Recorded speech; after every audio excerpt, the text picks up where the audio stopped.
네, 대입 컨설팅의 명가 고등어 교육의 고등어 TV, 고등어쌤의 직설화법. 지금 이 시간에는 논술 전형에 대해서 이야기를 하고 있습니다. 두 번째 시간으로 논술 전형 전체를 좀 들여다보는 작업을 해보려고 합니다.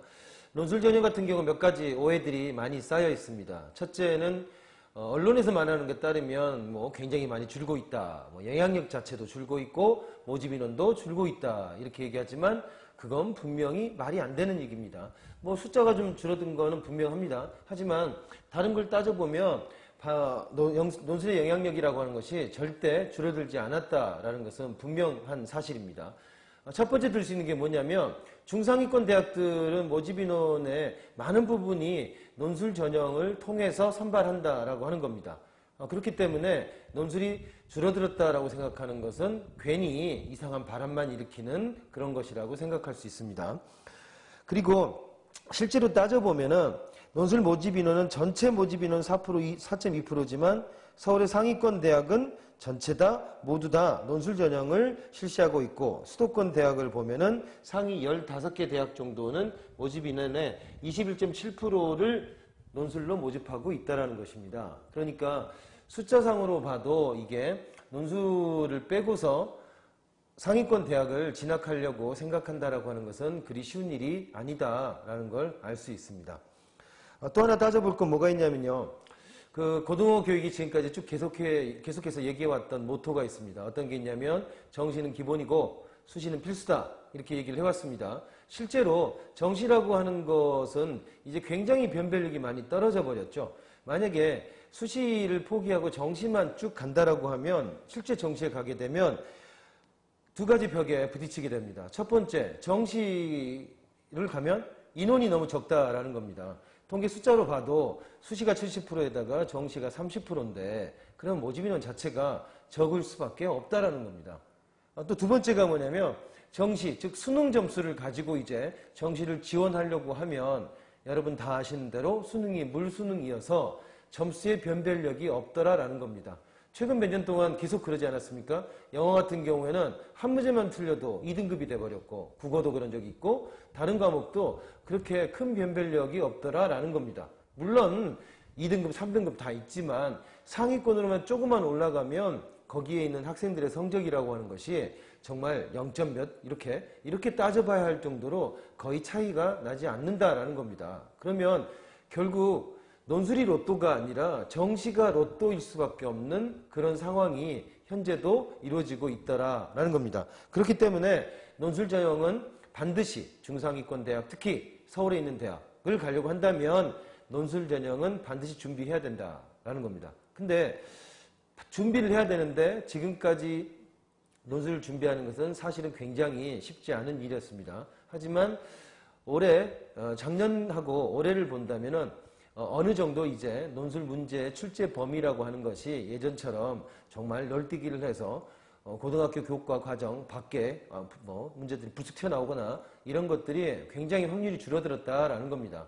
물론 이제 또 어떤 단체에서 조사했더니 몇 군데 대학이 문제가 좀 넘어갔다라고 평가하는 것도 좀 있긴 있었습니다만은 대부분의 대학에서는 교과 과정 내에서 문제를 내는 것이 충분하다고 이미 생각하고 있는 것 같습니다. 그렇기 때문에 논술 전형을 준비를 할 때 조금만 여유를 가지고서 방향을 좀 정해 놓는다면 교과 심화형으로 준비하는 것이 충분히 가능할 수도 있다라는 얘기입니다.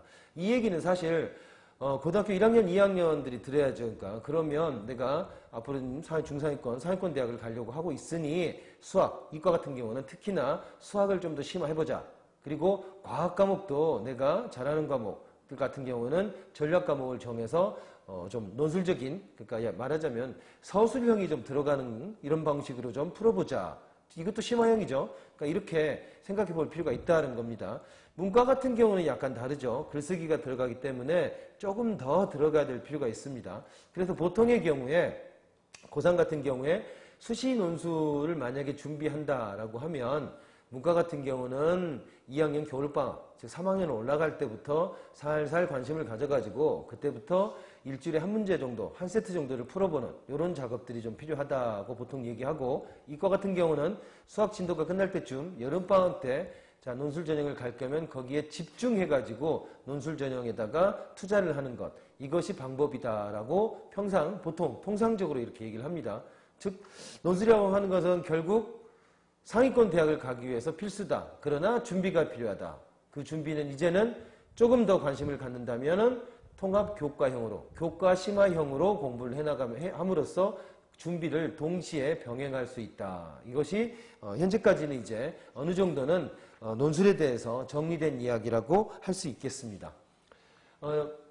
논술 전형을 좀 더 정리를 해놓은 게 있는데요. 여기 보면 2015학년도 자연계열 최상위 의학계열 모집 인원이 늘어났고 그중에 이제 물론 이제 치외과 이런 데는 폐지된 데들이 있지만 논술 전형을 통해서 이제 상위권 대학을 진출하려고 하는 학생들한테는 여전히 아주 매력적인 방법일 수밖에 없다라는 겁니다. 여기 보시면 울산대 같은 경우에는 의예과, 여기는 이제 울산대 의예는 이제 의예과 같은 경우는 논술의 유형이 약간 다르긴 합니다. 그러니까 의료보건 논술이라고 하는 게 조금 섞여 나와서 약간 다른 유형이긴 하지만 논술 전체로 본다면은 수학을 베이스로 해서 추가해 가는 거니까 아까 말씀드린 것처럼 교과 심화형으로 역시 준비할 수 있는 범위 안에 들어간다고 할 수 있습니다. 특이한 게 좀 있다면은 아까 울산대 의예과가 있고요.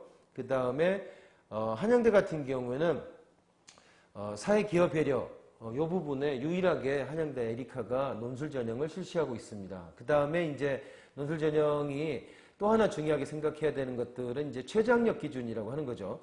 최저학력 기준이라고 하는 것이 말 그대로 최저학력 기준인데 최근 들어 논술에 있어서 최저학력 기준이라고 하는 것은 점점점 조금씩 최저학력 기준이 낮아지는 그런 경향을 보이고는 있습니다. 하지만 최저학력 기준을 못 맞추는 학생이 의외로 굉장히 많습니다.